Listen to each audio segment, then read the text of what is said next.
how advanced was the system before you met TJ versus what it was after? Half of what it is now, you know, like, yeah, it's just, it was a win-win relationship. Was because you guys were winning titles, people believed in it? We believed in it because it was working together. Not so much like because other people believed in it. It's because like we like, oh shit, like he would hit something and go, yeah, that works. Yeah. Really? You were writing techniques down while he was training? No, not while he was. I was too engaged in that, but after, you know, or maybe sometimes during actually. But you definitely would, like in between rounds, in between like drills and stuff. Yeah, he would be writing shit down all the time. In the like, that's a couple things that we're like you've gone over that I want to hit on too. Is like talking about the Dutch style Bang Muay Thai system.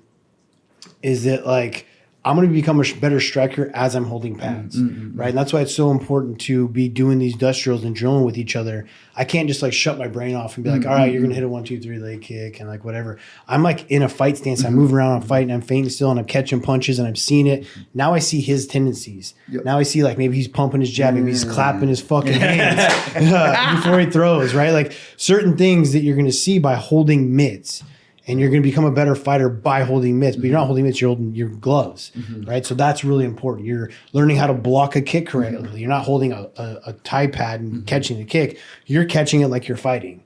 And so when we were drilling, I was drilling like I was fighting. And that's sometimes like when I'd go to like his gym or I'd see guys like kind of shut their brains off when they're the mitt holder. Like, no, you're in a fight. Like we got to drill like we're fighting. I need you to move your feet. I need you to do these things. Because that's what's going to make your flow state come better too. You know? Was there ever a specific title fight? Was there a specific moment where you realized like you guys had made it together as a coach fighter combo? No, that wasn't really my goal to make it. It was just to help him become the best version of himself. So there wasn't really an end point destination because it wasn't even in the beginning it was to have him win a world title, but once you win something, you kind of lose motivation. So the goal was to have him become the best fighter ever. Like that was the goal, which could never be, for certain periods of time that can be obtained. But if we can get him at his best, like nobody can touch him.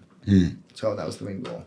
I feel for me, clicking wise, like it obviously clicked right away as soon as I showed up to the gym and started learning the techniques. But like once it really clicked for me inside the cage was my Mike Easton fight. That was like the first time where I feel like a lot of things were flowing. Like I was hitting the ream, I was hitting all these different switch stances, I was hitting cross kicks, like all this stuff just kind of came out so well in that fight, which gave me so much confidence going into the Brow fight that like he thought I was going to wrestle and I was going to strike his ass up. You know, the sport goes ebbs and flows. Right? There's going to be wrestling dominant, it's going to be striking dominant, and people go with these techniques and they see things work and then they do it, and then you learn how to counter it. And now this one's better, then you learn how to counter that. This one's better. So it goes in ebbs and flows all the time.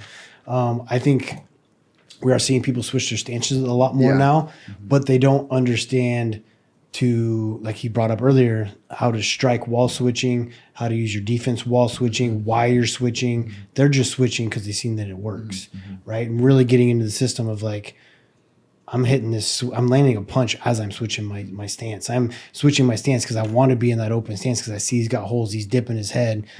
Perfect examples in a couple fights, like he calls them out. In my Issei Tamura fight, you know, he's telling me like, follow up with a left kick after your 1-2, you know? Boom, come out the next round, knock him out right away with the 1-2 left kick, right?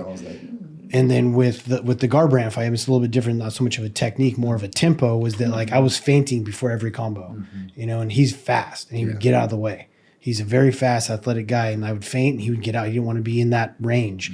And so the feinting was getting him more out of distance. It's just like, hey, just start throwing your kicks. Don't feint beforehand, you know? And then that's what led into the second round of me catching him.